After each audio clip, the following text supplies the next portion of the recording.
ಎಲ್ಲರಿಗೂ ನಮಸ್ಕಾರ.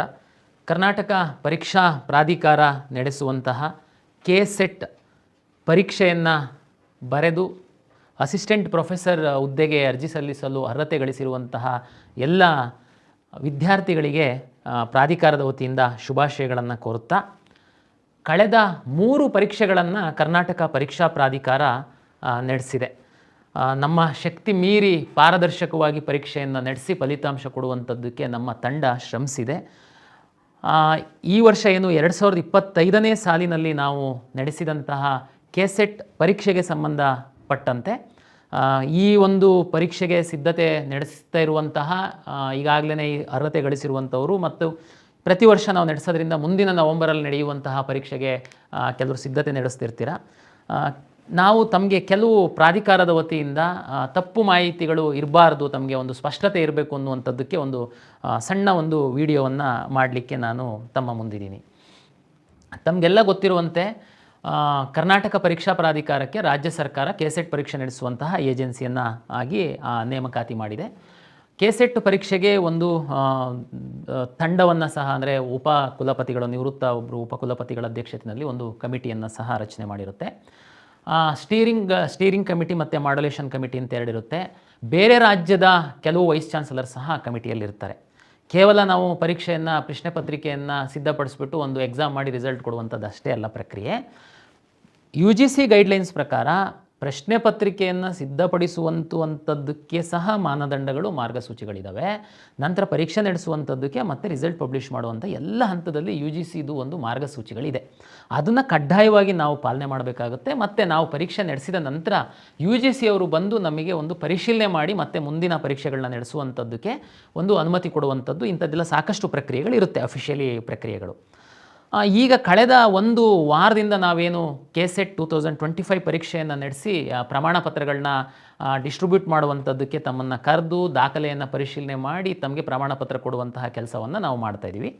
ಈ ಮಧ್ಯೆ ಒಂದೆರಡು ಬ್ರೇಕಿಂಗ್ ನ್ಯೂಸ್ ಅಂತ ಕೆಲವು ಮಾಧ್ಯಮದಲ್ಲಿ ವಿದ್ಯಾರ್ಥಿಗಳು ಹೇಳಿದ್ದಾರೆ.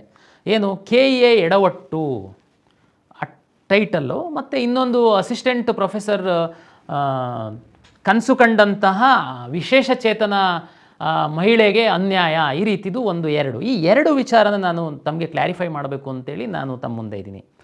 ನೋಡಿ, ಕೆಸೆಟ್ 2025 ನೋಟಿಫಿಕೇಷನ್ ಮಾಡಿದ್ದು ಕರ್ನಾಟಕ ಪರೀಕ್ಷಾ ಪ್ರಾಧಿಕಾರ ತಮಗೆಲ್ಲರಿಗೂ ಗೊತ್ತಿರುತ್ತೆ ಅಂತ ಭಾವಿಸ್ತೀನಿ. 22/8/2025 ನಾವು ಕೆಸೆಟ್ಟಿಗೆ ನೋಟಿಫಿಕೇಷನ್ ಪಬ್ಲಿಷ್ ಮಾಡ್ತೀವಿ. ಅದು ಆದ ನಂತರ ಕೆಸೆಟ್ ನೋಟಿಫಿಕೇಷನ್ ನಾವು 22/8/2025 ಮಾಡಬೇಕು ಅಂತಂದರೆ ಅದಕ್ಕಿಂತ ಹಿಂದೆ 1-2 ತಿಂಗಳು ನಮ್ಮದು ತಂತ್ರಾಂಶವನ್ನು ಸಿದ್ಧಪಡಿಸುವಂತಹ ಎಲ್ಲ ಶ್ರಮ ಅದರಲ್ಲಿ ಅಡಗಿರುತ್ತೆ. ಇವತ್ತು ತಾವೆಲ್ಲ ಏನು ಮೀಸಲಾತಿಯನ್ನು ಕ್ಲೈಮ್ ಮಾಡ್ತೀರಾ, ಅದನ್ನು ತಾವು ಏನು ಕಂದಾಯ ಇಲಾಖೆಯಲ್ಲಿ ಪ್ರಮಾಣ ಪತ್ರಗಳನ್ನು ಪಡೆದಿರ್ತೀರಾ, ಆನ್ಲೈನಲ್ಲೇ ನಮ್ಮ ತಂತ್ರಾಂಶದಲ್ಲಿ ಫೆಚ್ಚಾಗಿ ಡಿಸ್ಪ್ಲೇ ಆಗುವಂಥದ್ದು. ಉದಾಹರಣೆಗೆ ತಾವು 2A ಸರ್ಟಿಫಿಕೇಟ್ RD ನಂಬರ್ ಹಾಕ್ಬಿಟ್ಟು ಇಲ್ಲಿ ನೀವು 3A ಅಂತೇನು ಹಾಕೋದಕ್ಕೆ ಬರಲ್ಲ, ತಮಗೆಲ್ಲರಿಗೂ ಗೊತ್ತಿದೆ, ಫೆಚ್ ಆಗುವಂಥದ್ದು.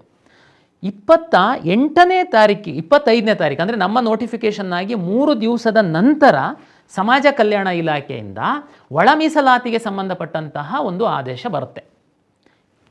ಇನ್ನು ಮುಂದೆ ಶಿಕ್ಷಣ ಹಾಗೂ ಉದ್ಯೋಗಗಳಲ್ಲಿ ಒಳ ಮೀಸಲಾತಿಯನ್ನು SCA, SCB, SCCA ಪರಿಗಣಿಸಿ ಮಾಡುವಂಥದ್ದು, ಯಾರೆಲ್ಲ ಅರ್ಹತೆ ಇರುವಂಥದ್ದು ಪರಿಗಣಿಸಬೇಕು, ಇದೆಲ್ಲ ಹೇಳ್ತಾರೆ. ಅಂದರೆ ನಮ್ಮ ನೋಟಿಫಿಕೇಷನ್ ಆಗಿತ್ತು ಆ್ಯಕ್ಚುಲಿ, ಅಷ್ಟೊತ್ತಿಗೆ ಅರ್ಜಿನ ತಗೊಳ್ತಾ ಇದ್ವಿ. ಇನ್ನು ಕಂದಾಯ ಇಲಾಖೆಯಲ್ಲಿ ಇದು ಆದೇಶ ಬಂದ ನಂತರ ಎಲ್ಲ ಪ್ರಿಪ್ರೇಷನ್ ಆಗುತ್ತೆ. ನಾವು ಒಳ ಮೀಸಲಾತಿ ಅಳವಡಿಸ್ಕೊಳ್ಬಾರ್ದ? ನಾವು ಸರ್ಕಾರದ ಜಸ್ಟ್ 3 ದಿನ ಅಷ್ಟೇ ಆಗಿದೆ ನಮ್ಮ ನೋಟಿಫಿಕೇಷನ್ ಆಗಿ, ನಾವು ಇದನ್ನು ಅಳವಡಿಸ್ಕೊಳ್ಳೋದ್ರ ಬಗ್ಗೆ ವಿಚಾರ ಮಾಡೋಣ ಅಂಥೇಳಿ ನಾವು ಕಂದಾಯ ಇಲಾಖೆ ಜೊತೆ, ಸಮಾಜ ಕಲ್ಯಾಣ ಇಲಾಖೆ ಜೊತೆ ಎಲ್ಲ ನಾವು ಸಂಪರ್ಕ ಮಾಡಿದ್ವಿ. ಅವರಿಗೆ ನಮ್ಮದೇನಾದರೂ ಅಪ್ಲಿಕೇಶನನ್ನು ಎಕ್ಸ್ಟೆಂಡ್ ಮಾಡೋಣ ಇನ್ನೊಂದು ಸ್ವಲ್ಪ ದಿವಸ, ಅವರಿಗೆ RD ನಂಬರು ಯಾವಾಗ ಇಶ್ಯೂ ಆಗುತ್ತೆ ಅಂತ. ಆದರೆ ಅದು ನಮ್ಮ ಏನು ಲಾಸ್ಟ್ ಡೇಟ್ ಆಫ್ ಅಪ್ಲಿಕೇಶನ್ನಿಗೆ ಏನಿತ್ತೋ 19/9/2025 ಅಲ್ಲಿವರೆಗೆ SCA, BCಗೆ RD ನಂಬರ್ ಇಶ್ಯೂ ಆಗಲಿಲ್ಲ. ಆದರೆ ಒರಿಜಿನಲಿ ನಮ್ಮ ಅಪ್ಲಿಕೇಶನಲ್ಲಿ ಏನು ಡಿಸೈನ್ ಮಾಡಿದ್ವಿ, SC ಅಂತ ಯಾರು ಕ್ಲೈಮ್ ಮಾಡ್ತಾರೆ ಅವರು SC ಸರ್ಟಿಫಿಕೇಟ್ ಅಂತೂ ಇಟ್ಕೊಂಡಿರ್ತಾರೆ, ಅವರು RD ನಂಬರ್ ಹಾಕಿದರೆ SC ಅಂತ ನಮಗೆ ರೆಕಾರ್ಡ್ ಆಯಿತು.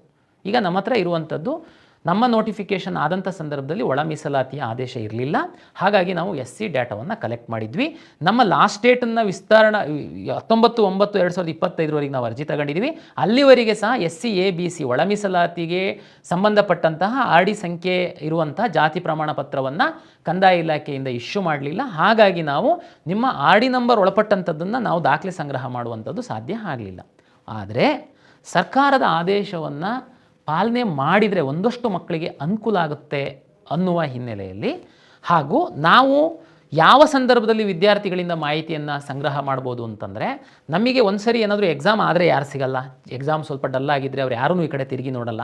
ಅದಕ್ಕೆ ನಾವು ತಾವು ಹಾಲ್ ಟಿಕೆಟ್ ಪಡೆಯುವಂಥದ್ದಕ್ಕೆ ನಾವೇನು ಎನೇಬಲ್ ಮಾಡಿದ್ವಿ, ಅದು ಯಾವಾಗ, ನಮ್ಮದು ನವಂಬರ್ 2ನೇ ತಾರೀಕು ನಾವು ಪರೀಕ್ಷೆಯನ್ನು ನಡೆಸ್ತೀವಿ ಅಂತಂದರೆ 24/10/2025 ಅಂದರೆ 24/10/2025 ಅಂತಂದರೆ ನೋಡಿ ಲೆಕ್ಕ ಹಾಕಿ ನೀವೇನೆ, ಒಂದು 8-9 ದಿವಸದ ಮೊದಲು ನಾವು ಹಾಲ್ ಟಿಕೆಟನ್ನು ರಿಲೀಸ್ ಮಾಡಿರುವಂಥದ್ದು. ಎಷ್ಟು ಸಮಯ ಆಗಿರುತ್ತೆ? ಸರ್ಕಾರದ ಆದೇಶ ಬಂದಿದೆ, ಒಳ ಮೀಸಲಾತಿಯಲ್ಲಿ ಯಾವ್ಯಾವ ಜಾತಿ ಬರುತ್ತೆ ಎಲ್ಲ ಮಾಹಿತಿ ಎಲ್ಲ ಮಾಧ್ಯಮಗಳಲ್ಲಿ ಪ್ರಚಾರ ಆಗಿದೆ. 24/10/2025 ಹಾಲ್ ಟಿಕೆಟ್ ಬಿಡುವಂತಹ ಸಂದರ್ಭದಲ್ಲಿ ಯಾರ್ಯಾರು KSETಗೆ SC ಅಂತೇಳಿ ಅರ್ಜಿಯನ್ನು ಹಾಕಿದ್ರು ಅವರ ಅರ್ಜಿಗಳನ್ನು ನಾವು ನಿಮ್ಮ ಹಾಲ್ ಟಿಕೆಟ್ ಡೌನ್ಲೋಡ್ ಮಾಡುವಾಗ ಎನೇಬಲ್ ಮಾಡಿದ್ವಿ. ನಾವು ಡಿಟೈಲ್ ನೋಟಿಫಿಕೇಷನ್ ಕೊಟ್ಟು ರಿಕ್ವೆಸ್ಟ್ ಮಾಡಿದ್ವಿ, ತಾವು KSETಲ್ಲಿ SC ಅಂತೇಳಿ ಕ್ಲೈಮ್ ಮಾಡಿದ್ದೀರಾ, ಆದರೆ ಸರ್ಕಾರ SC ಒಳ ಮೀಸಲಾತಿ ಇಂಟ್ರೊಡ್ಯೂಸ್ ಮಾಡಿದೆ, SC A ಬರ್ತೀರಾ, ತಾವು B ಬರ್ತೀರಾ, C ಬರ್ತೀರಾ, ದಯಮಾಡಿ ತಾವು SC ಅಂತ ಹಾಕಿರೋದ್ರಿಂದ ತಾವು ಹಾಲ್ ಟಿಕೆಟ್ ಡೌನ್ಲೋಡ್ ಮಾಡೋದಕ್ಕಿಂತ ಮೊದಲು ತಾವು ನಮೂದು C ಅಂತ ಹೇಳಿದ್ದೀವಿ, ತಮ್ಮ ಅರ್ಜಿಯನ್ನು ಎನೇಬಲ್ ಮಾಡಿದ್ದೀವಿ, ತಾವೆಲ್ಲರೂ ತಮಗೆ ಯಾವುದು A ಬರುತ್ತೆ, B ಬರುತ್ತೆ, C ಬರುತ್ತೆ ತಾವು ಹಾಕಿದ್ದೀರಾ. ಇದಕ್ಕಿಂತನೂ ಕರ್ನಾಟಕ ಪರೀಕ್ಷಾ ಪ್ರಾಧಿಕಾರ ಬೇರೆ ಏನು ಮಾಡಲಿಕ್ಕೆ ಸಾಧ್ಯ ಇತ್ತು? ಇಷ್ಟಂತೂ, ಯಾಕೆಂದರೆ ಅವಾಗ ಸಹ RD ನಂಬರ್ ಇಶ್ಯೂ ಆಗ್ತಾ ಇರಲಿಲ್ಲ, ಇಲ್ಲಾಂದ್ರೂ ನಾನು RD ನಂಬರ್ನ ಹಾಕಿ ಅಂತ ಹೇಳ್ತಾ ಇದ್ದೆ, ಇಶ್ಯೂ ಆಗ್ತಿರಲಿಲ್ಲ. ನಾನು ಇದನ್ನೊಂದನ್ನೇ ಮಾಡಲಿಕ್ಕೆ ಸಾಧ್ಯ, ಸರ್ಕಾರದ ಆದೇಶ ಪಾಲನೆ ಮಾಡೋದಕ್ಕೆ ಈ ಒಂದು ಕಮ್ಯುನಿಟಿಯ ಮಕ್ಕಳಿಗೆ ಅನುಕೂಲ ಆಗಲಿ ಅಂತ ಅಂದ್ಕೊಂಡು ಆಯಿತು. ನೀವೆಲ್ಲ ಹಾಕಿದ ಮೇಲೆ ನಾವು ಅದರ ಆಧಾರದ ಮೇಲೆ UGC ಮಾನದಂಡದಂತೆ ರಿಸರ್ವೇಷನ್ ಅಪ್ಲಿಕೇಬಲ್ ಮಾಡಿ ನಾವು SC ABC ಸೇರಿದಂತೆ ಒಂದು ನಿಯಮ ಇದೆ, ಅದರಂತೆ ನಾವು ಸ್ಲಾಟನ್ನು ಫಿಕ್ಸ್ ಮಾಡಿದ್ವಿ. ತಮಗೆಲ್ಲರಿಗೂ ಈಗಾಗಲೇ ಮಾಧ್ಯಮದಲ್ಲಿ ನೋಡಿರ್ತೀರ ತಾವು. SC Aಗೆ 512, SC Bಗೆ 484, SC Cಗೆ 389, ಒಟ್ಟು 1385 ಜನರಲಲ್ಲಿ, ಮತ್ತು 68 PWD ಹಾಗೂ ಟ್ರಾನ್ಸ್ಜೆಂಡರಲ್ಲಿ 1. ಈ ಥರ ನಾವು ಸ್ಲಾಟನ್ನು ಅಲಾಟ್ ಮಾಡಿದ್ದೀವಿ. ಯಾರಿಗೆ ಅಲಾಟ್ ಮಾಡಿದ್ದೀವಿ? ಯಾರು ತಾವು ಅರ್ಜಿಯಲ್ಲಿ ಕ್ಲೈಮ್ ಮಾಡಿದ್ದೀರಾ ಅವರಿಗೆ ನಾವು ಅಲಾಟ್ ಮಾಡಿದ್ದೀವಿ. ಇಲ್ಲಿ KEಯದ್ದು ಏನು ತಪ್ಪಿದೆ? ಇದಕ್ಕಿಂತ ಇನ್ನೇನು ಮಾಡ್ಬೋದಾಗಿತ್ತು KE ಅಂತ ತಾವು ಎಕ್ಸ್ಪೆಕ್ಟ್ ಮಾಡ್ತೀರಾ? RD ನಂಬರೇ ಇಶ್ಯೂ ಮಾಡ್ತಾ ಇರಲಿಲ್ಲ ಅಂತಂದಮೇಲೆ ಸರ್ಕಾರ ಯಾರ್ಯಾರು ಯಾವ್ಯಾವ ಜಾತಿಯವರು ಯಾವ್ಯಾವುದು ಒಂದು ಒಳ ಮೀಸಲಾತಿಗೆ ಹೋಗ್ತಾರೆ ಅಂತ ಡಿಟೈಲ್ ನೋಟಿಫಿಕೇಷನ್ ಮಾಡಿರುವಾಗ, ಮಾಧ್ಯಮದಲ್ಲಿ ನಿರಂತರವಾಗಿ ಅದರ ಸುದ್ದಿಗಳು ಪ್ರಸಾರ ಆಗಿರುವಾಗ, ನನಗೆ ಪರೀಕ್ಷೆ ನಡೆಸುವಂಥದ್ದಕ್ಕೆ ಜಸ್ಟ್ 8-9 ದಿವಸದ ಮೊದಲು ನಾನು ತಮ್ಮಿಂದ ಸಂಗ್ರಹ ಮಾಡಿರೋ ಮಾಹಿತಿ ಆಧಾರದ ಮೇಲೆ ನಾನು SC ABC ಅವರಿಗೆ ನಮ್ಮ ಕಮಿಟಿನಲ್ಲಿಟ್ಟು ನಾವು ಸ್ಲಾಟನ್ನು ಮಾಡಿ ಯಾರು ಅರ್ಜಿ ಹಾಕಿದ್ದಾರೆ ಅವರಿಗೆ ಹಾಕಿದ್ವಿ. ಅದರ ನಂತರ ಕೆಲವು ವಿದ್ಯಾರ್ಥಿಗಳು ಬಂದು, ಇಲ್ಲ ನಾನು ಸೈಬರ್ ಸೆಂಟ್ರಿಗೆ ಕೊಟ್ಟಿದ್ದೆ, ಅವನು A ಬದಲು B ಮಾಡಿದ್ದಾನೆ, B ಬದಲು A ಮಾಡಿದ್ದಾನೆ, C ಬದಲು A ಮಾಡಿದ್ದಾನೆ, ಬೇರೆ ಎಲ್ಲ ತಾವು ಮನವಿ ಕೊಟ್ರಿ, ತಮ್ಮ ಲೀಡರ್ಸ್ ಬಂದ್ರಿ, ತಮಗೆಲ್ಲರಿಗೆ 10 ಬಾರಿ ನಾನು ತಿಳಿಸಿ ಹೇಳಿದ್ದೀನಿ. ನಾವು ಈಗ ಯಾರು ಕ್ಲೈಮ್ ಮಾಡಿದ್ದಾರೆ ಅವರು ಬಂದು KEಗೆ ದಾಖಲೆಯನ್ನು ಸಲ್ಲಿಸುವಲ್ಲಿ ವಿಫಲ ಆದಲ್ಲಿ ಮುಂದಿನ ಕಾರ್ಯಸೂಚಿ ಬಗ್ಗೆ ನಾವು ತೀರ್ಮಾನ ಮಾಡಬಹುದು. ಅದಕ್ಕಾದರೂ ಸಮಯ ಕೊಡಬೇಕು. ಆ ದಾಖಲೆ ಪರಿಶೀಲನೆಯ ಪ್ರಕ್ರಿಯೆ ಕಳೆದ 1 ವಾರದಿಂದ ನಾವು ನಡೆಸ್ತಾ ಇದ್ವಿ. ತಾವು ಹೌದು ನಂದು A ಇತ್ತು ಸರ್, B ಆಗಿದೆ, Bನಲ್ಲಿ ಕಟ್ ಆಫ್ ನಿಲ್ತಿತ್ತು, ಏನಲ್ಲಾಗಿದೆ Bನಲ್ಲ, ಓಕೆ ನೀವು ಮನವಿ ಕೊಡಿ. ಈಗ ಯಾರು ನಾವು ಸ್ಲಾಟ್ ಅಲಾಟ್ ಮಾಡಿದ್ದೀವಿ ಅವರು ಎಷ್ಟು ಜನ ದಾಖಲೆ ಸಲ್ಲಿಸುವಂಥದ್ದಕ್ಕೆ ವಿಫಲ ಆಗ್ತಾರೆ. ಅದ್ರ ನಂತರದ್ದು ಅಂತಂದರೆ ತಾವು ದಾಖಲೆ ಪರಿಶೀಲನೆ ನಡೆಸುವಂತಹ ಸಂದರ್ಭದಲ್ಲಿಯೇ ಬಂದು ಮನವಿಯನ್ನು ಈ ಕಡೆ ಕೊಡುವಂಥದ್ದು, ಈ ಕಡೆ ನಮಗೆ ಸರ್ಟಿಫಿಕೇಟ್ ಬೇಕು ಅಂತ ಗಲಾಟೆ ಮಾಡಿದರೆ ಕರ್ನಾಟಕ ಪರೀಕ್ಷಾ ಪ್ರಾಧಿಕಾರಕ್ಕೆ ಕಾನೂನು ಮೀರಿ, ಕಾನೂನು ವ್ಯಾಪ್ತಿಯಲ್ಲಿ ಇಲ್ಲದೆ ನಾವು ಪ್ರಿಂಟ್ ಮಾಡಿ ಮುದ್ರಿಸಿ ನಿಮಗೆ ಸರ್ಟಿಫಿಕೇಟ್ ಕೊಡುವಂಥದ್ದಕ್ಕೆ ಅವಕಾಶ ಇರಲ್ಲ. ನಮಗೆ ಸ್ವಲ್ಪ ಸಮಯ ಬೇಕಾಗುತ್ತೆ. ತಮ್ಮೆಲ್ಲರಲ್ಲಿ ನಾನು ವಿನಂತಿ, ತಾವು ಅಷ್ಟೊತ್ತಿಗೆ ಹೋಗಿ ಮಾಧ್ಯಮದಲ್ಲಿ KE ಎಡವಟ್ಟು ತಾವು ಹಾಕಿದರೆ ಏನು, KE ಎಡವಟ್ಟು 250ಕ್ಕೂ ಹೆಚ್ಚು ದಲಿತ ವಿದ್ಯಾರ್ಥಿಗಳಿಗೆ ಕರ್ನಾಟಕ ಪರೀಕ್ಷಾ ಪ್ರಾಧಿಕಾರದಿಂದ ಅನ್ಯಾಯ. ಯಾವ ರೀತಿ ಕರ್ನಾಟಕ ಪರೀಕ್ಷಾ ಪ್ರಾಧಿಕಾರ ಅನ್ಯಾಯ ಮಾಡಿದೆ? ನಾವು ಅರ್ಜಿ ಕರೆದ ನಂತರ ಬಂದಂತಹ ಆದೇಶವನ್ನು ಚಾಚು ತಪ್ಪದೆ ಸರ್ಕಾರದ ಒಂದು ಆದೇಶಕ್ಕೆ ಒಂದು ಬದ್ಧರಾಗಿ ನಡ್ಕೊಂಡಿದ್ದೇನೆ ನಾವು ಅನ್ಯಾಯ ಮಾಡಿದಂತೆ ಅಂತಂದರೆ, ಅದಕ್ಕೇ ನಾನು ಹೇಳೋದು ಕೇಸೆಟ್ಟು ಬರೆದು ಈ ಥರ ಎಡವಟ್ಟು ಮಾಡಿರುವಂಥ ಕೆಲವರು ಇರ್ತಾರೆ, ಅದನ್ನು ಮಾಧ್ಯಮದಲ್ಲಿ ಹಾಕ್ಸುವಂತಹ ಎಡವಟ್ಟು ಗಿರಾಕಿಗಳು ಕೆಲವರು ಇರ್ತಾರೆ. ಬಟ್ ಆದರೆ ಹೆಚ್ಚಿನ ಪ್ರಜ್ಞಾವಂತರು ಇರ್ತಾರೆ. ತಾವೆಲ್ಲ ಮಾಸ್ಟರ್ ಡಿಗ್ರಿ ಆಗಿದ್ದೀರಾ, ಕರ್ನಾಟಕ ಪರೀಕ್ಷಾ ಪ್ರಾಧಿಕಾರನೇ ಎಡವಟ್ಟು ಮಾಡಿದೆ ಅನ್ನುವಂಥ ಮಾಹಿತಿ ಸಾರ್ವಜನಿಕರಲ್ಲಿ ಹೋಗಬಾರ್ದು, ವಿದ್ಯಾರ್ಥಿಗಳಲ್ಲಿ ತಪ್ಪು ಭಾವನೆ ಬರಬಾರ್ದು ಅಂತ ಕರ್ನಾಟಕ ಪರೀಕ್ಷಾ ಪ್ರಾಧಿಕಾರದ ಒಂದು ಎಕ್ಸಿಕ್ಯೂಟಿವ್ ಡೈರೆಕ್ಟರ್ ಆಗಿ ವಾಸ್ತವಾಂಶವನ್ನು ತಮ್ಮ ಮುಂದೆ ಇಡ್ಲಿಕ್ಕೆ ಇಚ್ಛೆಪಟ್ಟು ಹೇಳಿದ್ದೀನಿ. ನಾವು ಇನ್ನೂ ದಾಖಲೆಗಳನ್ನ ಪರಿಶೀಲನೆ ಮಾಡ್ತಾ ಇರೋದ್ರಿಂದ ಎಷ್ಟು ಜನ ಕ್ಲೈಮ್ ಮಾಡಿ ಅವರು ದಾಖಲೆಯನ್ನು KAಗೆ ಸಲ್ಲಿಸಲ್ಲ, ಅದರದ್ದು ಒಂದು ಡಾಟಾ ಸಿಕ್ಕಿದ ಮೇಲೆ ನಾವು ಮುಂದಿನ ರೂಪುರೇಷೆ ಏನು ಅಂತನ್ನುವಂಥದ್ದನ್ನು ನಮ್ಮ ಸಮಿತಿನಲ್ಲಿ ತೀರ್ಮಾನ ಮಾಡಬೇಕಾಗತ್ತೆ. ಹಾಗಾಗಿ ಪ್ರಾಧಿಕಾರದ ವತಿಯಿಂದ ಯಾರಿಗೂ ಅನ್ಯಾಯ ಆಗಿಲ್ಲ, ನಿಯಮ ಏನಿದೆ ಅದಕ್ಕೆ ತಕ್ಕಂತೆ ನಾವು ನಡೆದುಕೊಂಡಿದ್ದೀವಿ ಅಂತ ಹೇಳುವಂಥದ್ದಕ್ಕೆ ಇಚ್ಛೆ ಪಡ್ತೀನಿ. ಎರಡನೇ ಬ್ರೇಕಿಂಗ್ ಸುದ್ದಿ ಈ 2 ದಿವಸದಲ್ಲಿ ಏನಂತಂದರೆ, ವಿಶೇಷವಾಗಿ ನಮೂದಿಸ್ತಾರೆ, ಉಪನ್ಯಾಸಕಿ ಕನಸು ಹೊತ್ತ ವಿಕಲಚೇತನ ಮಹಿಳೆಗೆ ಕರ್ನಾಟಕ ಪರೀಕ್ಷಾ ಪ್ರಾಧಿಕಾರದಿಂದ ಶಾಕು, ಅನ್ಯಾಯ ಎಲ್ಲ.